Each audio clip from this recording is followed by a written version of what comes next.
Murder spinner. There he goes. First ball.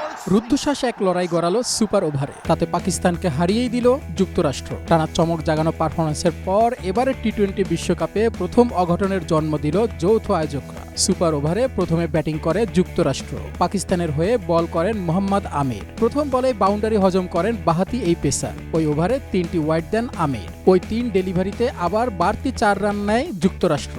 সব মিলিয়ে ওভারে 1 উইকেট হারিয়ে যুক্তরাষ্ট্রর সংগ্রহ 18 রান। পাকিস্তানের হয়ে 19 রান তাড়া করতে নামেন ইফতিখার আহমেদ এবং ফখর জামান। যুক্তরাষ্ট্রের হয়ে বল হাতে নেন সৌরভ নেত্রাভাকার। প্রথম বলেই তিনি দেন ডট। পরের বলে বাউন্ডারি হাঁকান ইফতিখার। তৃতীয় বলে ক্যাচ দিয়ে ফেরেন তিনি। ব্যাটিংয়ে আসেন শাদাব খান। চতুর্থ বল হয় ওয়াইড। পরের বলে লেগ বাই থেকে 4। পঞ্চম বলে শাদাব নেন 2 রান। শেষ বলে ছক্কা হলে ম্যাচ আবার টাই হয়ে যেত, কিন্তু শাদাব নিতে পারেন মাত্র 1 রান। 1 উইকেটে 13 রানেই থামে পাকিস্তান। এর আগে নির্ধারিত 20 ওভারের লড়াইয়ে ছিল টানটান উত্তেজনা। পাকিস্তান প্রথমে ব্যাট করে বাবর আজমের 43 বলে 44 আর শাদাব খানের 25 বলে 40 রানের ইনিংসে ভর করে 7 উইকেটে তুলেছিল 159 রান। যুক্তরাষ্ট্রের লক্ষ্য ছিল 160 রানের। শেষ বল পর্যন্ত তারা জিইয়ে রাখে লড়াই। শেষ বলে যুক্তরাষ্ট্রের দরকার ছিল 5 রান। হারিস রৌফের বলে নীতিশ কুমার হাঁকালেন বাউন্ডারি। ম্যাচ হয়ে গেল টাই।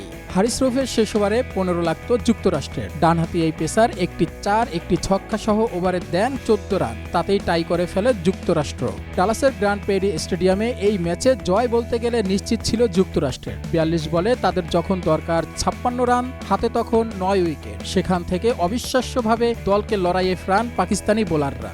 যুক্তরাষ্ট্রের মোরাং প্যাটেল 38 বলে 50, আন্দ্রিয়াস ঘুষ 26 বলে 35 আর অ্যারন জোন্স খেলেন 26 বলে 36 রানের অপরাজিত ইনিংস। ডেস্ক রিপোর্ট, স্টার সংবাদ।